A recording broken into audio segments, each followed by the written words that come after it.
जरा एक पल के लिए सोचिए, अगर 1947 में भारत का बंटवारा नहीं हुआ होता तो क्या आज पाकिस्तान नाम का कोई देश होता? क्या बांग्लादेश अलग बनता? क्या कश्मीर विवाद कभी पैदा होता?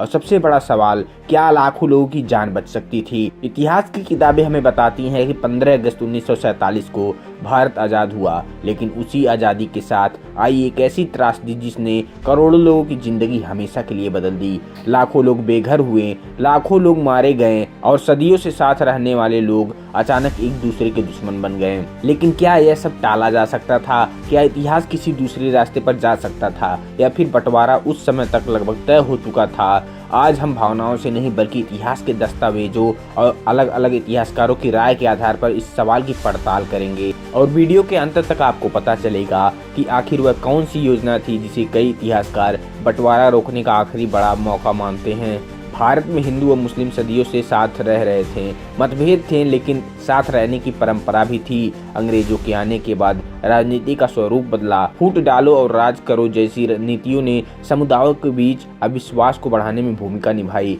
1909 के मार्ले मिंटो सुधारों में अलग निर्वाचन क्षेत्र की व्यवस्था की गई।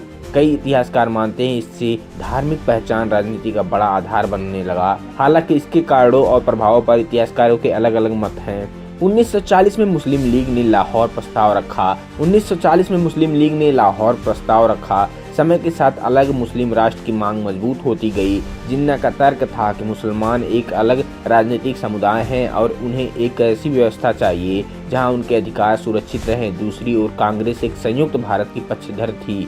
दोनों पक्षों के बीच अविश्वास बढ़ता गया और समझौते मुश्किल होते गए। 1946 में ब्रिटेन ने कैबिनेट मिशन भारत भेजा। इस योजना का उद्देश्य था भारत एक ही देश रहे, लेकिन प्रांतों को काफी स्वायत्तता मिले। कई इतिहासकार मानते हैं कि यदि इस योजना पर सभी पक्ष लंबे समय तक सहमत रहते तो शायद विभाजन टल सकता था। लेकिन अन्य इतिहासकारों का कहना कि तब तक राजनीतिक अविश्वास इतना गहरा हो चुका था कि योजना का सफल होना बेहद कठिन था। यही वह मोड़ था जिसे अक्सर बंटवारा रोकने का आखिरी बड़ा अवसर कहा जाता है।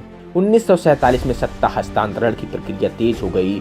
सीमाएं तय करने की जिम्मेदारी सर साइरिल रेडक्लिफ को दी गई। सीमाएं बहुत कम समय में तैयार की गई और स्वतंत्रता के आसपास घोषित हुई। इसके बाद जो हुआ वह आधुनिक इतिहास की सबसे बड़ी मानवीय त्रासदियों में से एक माना जाता है।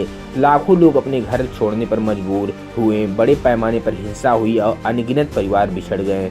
अब सबसे बड़ा सवाल, अगर बंटवारा नहीं होता तो क्या इसका कोई निश्चित उत्तर नहीं है, लेकिन इतिहासकार अलग अलग संभावनाएं रखते हैं। एक संभावना यह है कि एक बड़ा संयुक्त देश बनता जिसकी अर्थव्यवस्था और बाजार अधिक विशाल होती। दूसरी संभावना यह है कि सत्ता साझेदारी और राजनीतिक मतभेद इतने बढ़ जाते हैं कि लंबे समय तक गंभीर आंतरिक संकट या हिंसा हो सकती थी।